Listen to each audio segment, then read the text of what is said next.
Today's listening test is Application for Parking Sticker. Section 1. You will hear a student inquiring about parking facilities. First, look at questions 1 to 4. Pause for 30 seconds. How do you come to the university each day? Train or bus, or do you have a car? Oh, I always walk. I haven't got a car, and anyway, I live quite close. Do you know anything about parking rights on the campus? I was wondering whether students are allowed to park their cars on campus or not.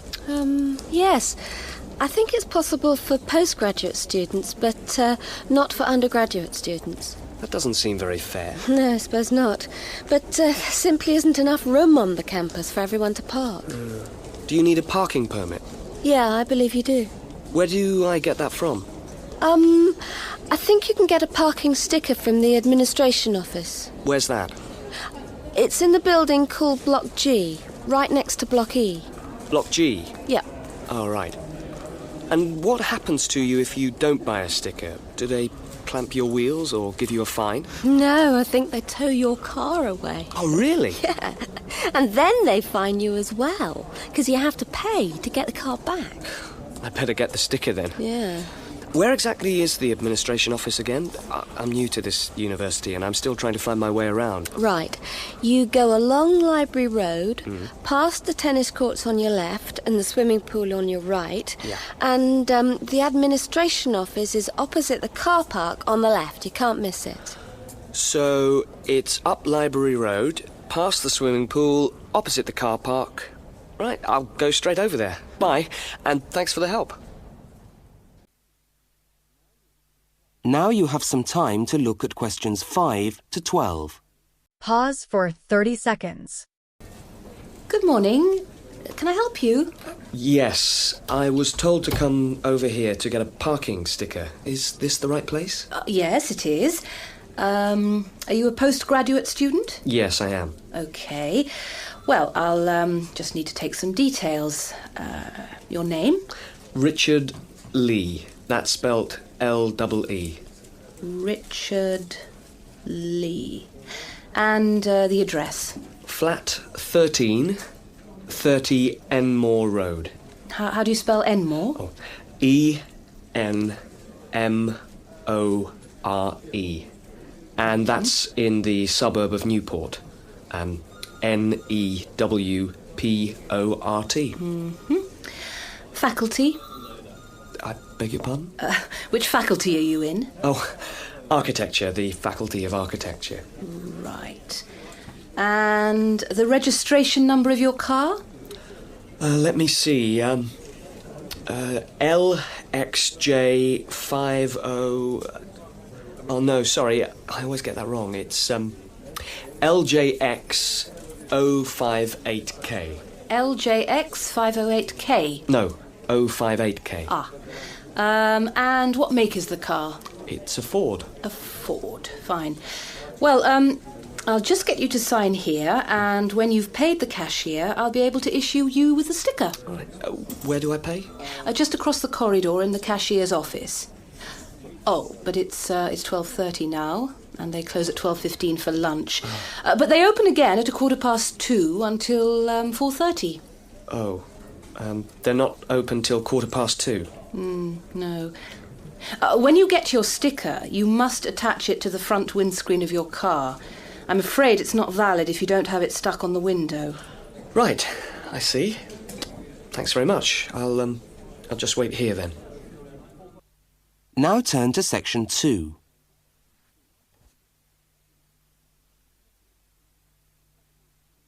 Section 2. You will hear a talk given by a guide showing a group of people round a museum.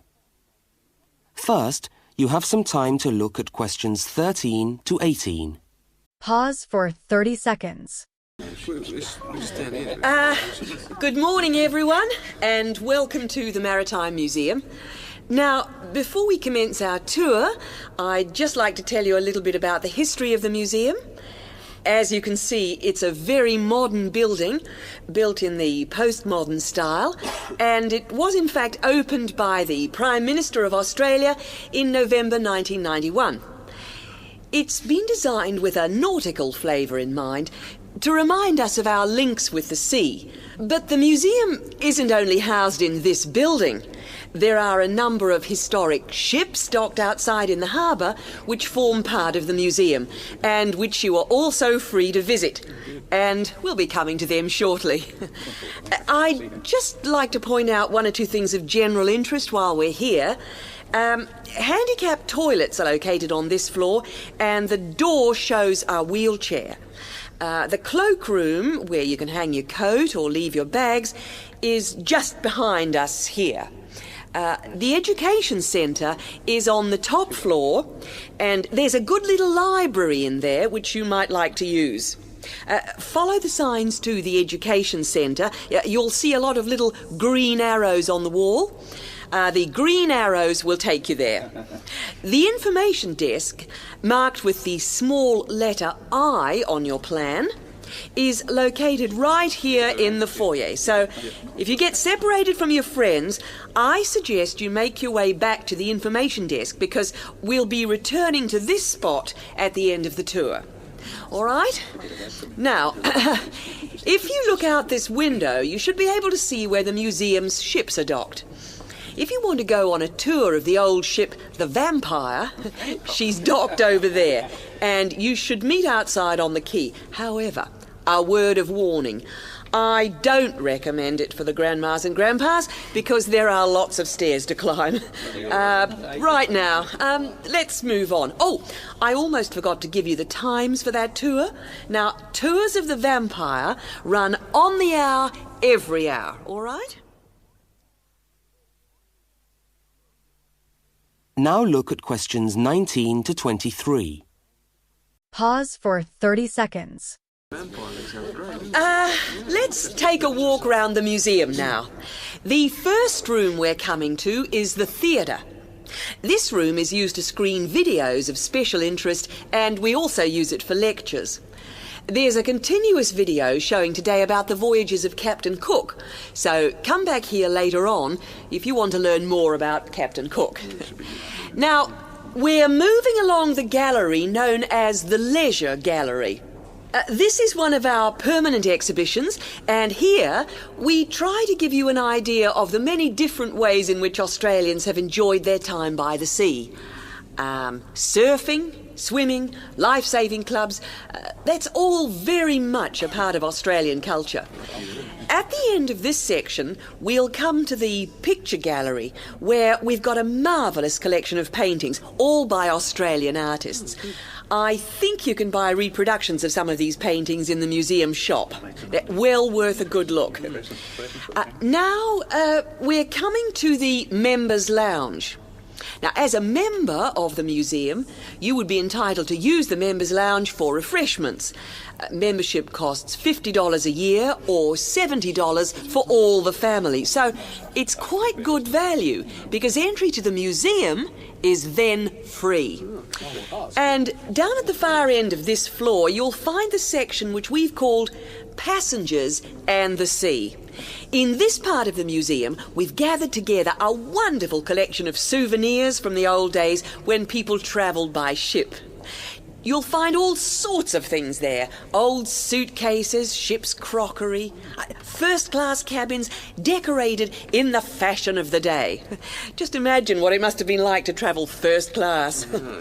Now, I'm going to leave you to walk around the museum on your own for a while, and we'll all meet back again at the information desk in 3/4 of an hour's time. I hope you enjoy your time with us at the museum today. Thank you. Section 3. In this section, you will hear a university student, Mark, talking to a tutor and another student about a topic he has studied. Now look at questions 24 to 32. Pause for 30 seconds. Okay, everybody. Good morning. Good morning. It's Mark's turn to talk to us today, so Mark, I'll ask you to get straight down to business. All right. Now, following on from what we were discussing last week in Susan's tutorial on approaches to marketing, You were going to give us a quick rundown on a new strategy for pricing, which is now being used by many large companies, known as revenue management, before we go on to your actual tutorial paper on sales targets. Is that correct? Yeah, OK, well... So, what exactly is revenue management? Well, it's a way of managing your pricing by treating things like airline tickets and hotel rooms rather more as if they were perishable goods. Yeah, I just tried to book a ticket yesterday for Perth, and would you believe there are 3 different prices for the flight? Right, and what was the rationale for that? Well, the travel agent said it depended on when you book and the length of the stay. Like, it's cheap if you stay away for a Saturday night, presumably because this isn't business travel, and even cheaper if you buy a ticket where you can't get a refund if you have to cancel. In that case, the ticket costs about half the price. You wouldn't think it would make that much difference, would you? Well, it does, and that's basically because the airlines are now treating their seats like a commodity. You see, if you want a seat today, then you pay far more for it than if you want it in 3 weeks' time. That seems rather unfair. Well, not really. When you think about it, that's just common sense, isn't it? Well, I suppose so. What this actually means is that in the same row of seats on the same flight, you could have 3 people who have all paid a different price for their tickets. And is this just happening in Australia? No, it's the same all over the world. Airlines are able to market a seat as a perishable product with different values at different stages of its life. Well, like mangoes or apples at the market. Yeah, it's exactly like that. The fact is that the companies are not actually interested in selling you a cheap flight. They're interested in selling the seats and flying aeroplanes that are full. Mark, why do you think revenue management has come about? Well, as far as I can see, there are 2 basic reasons. Firstly, because the law has been changed to allow the companies to do this. You see, in the past, they didn't have the right to keep changing the prices of the tickets. And secondly, we now have very powerful computer programs to do the calculations, and so the prices can be changed at a moment's notice. So you mean 10 minutes could be critical when you're buying a plane ticket? Absolutely. That's right. Yep. And I understand we've almost reached the stage where these computer programs that the airlines are using will eventually be available to consumers to find the best deals for their travel plans from their home computer. Heavens, what a thought. So the travel agent could easily become a thing of the past if you could book your airline tickets from home. Yeah. Are there any other industries using this system, or is it restricted to the airline business? No, many of the big hotel groups are doing it now. That's why the price of a bed in a hotel can also vary so much, depending on when and where you book it. It's all a bit of a gamble, really. Yeah, and hire car companies are also using revenue management to set their tariffs, because they're also dealing with a commodity, if you like. So the cost of hiring a car will depend on demand. Well, thank you, Mark, for that overview. That No was trouble. well researched. Now, let's get on with your main topic for today. Section 4. You are going to hear a short talk on space management in supermarkets. First, you have some time to look at questions 33 to 37. Today's listening test is application for parking sticker. Good morning. Welcome to this talk on space management. And today I'm going to look particularly at space management in the supermarket. Now, since the time supermarkets began, marketing consultants like us have been gathering information about customers' shopping habits. To date, various research methods have been used to help promote the sales of supermarket products. There is, for example, the simple and direct questionnaire, which provides information from customers about their views on displays and products, and then helps retailers make decisions about what to put where. Another method to help managers understand just how shoppers go around their stores are the hidden television cameras that film us as we shop and monitor our physical movement around the supermarket aisles. Where do we start? What do we buy last? What attracts us, etc.? More sophisticated techniques now include video surveillance and such devices as the eye movement recorder. This is a device which shoppers volunteer to wear taped into a headband and which traces their eye movements as they walk round the shop, recording the most eye-catching areas of shelves and aisles.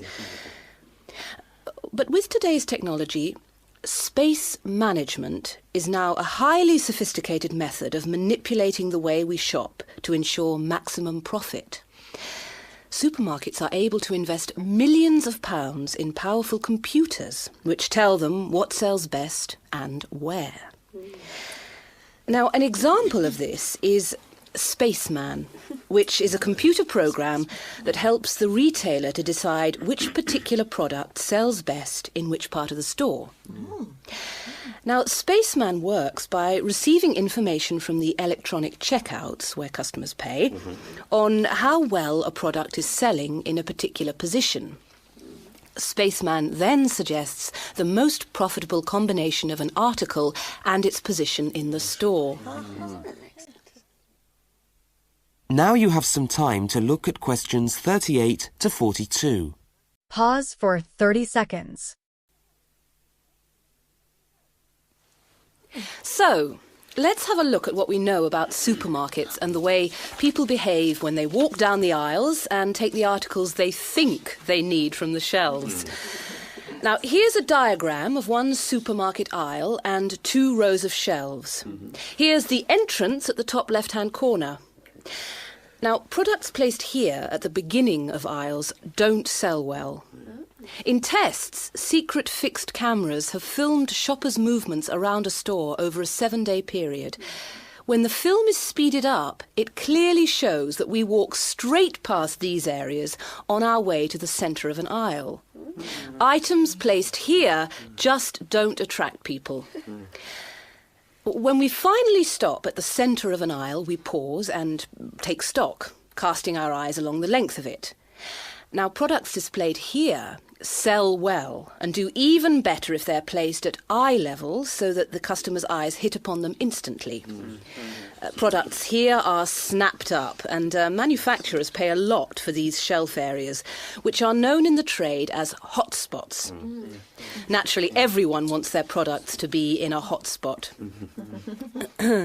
But the prime positions in the store are the ends of the aisles, otherwise known as gondola ends. Now, these stand out and grab our attention.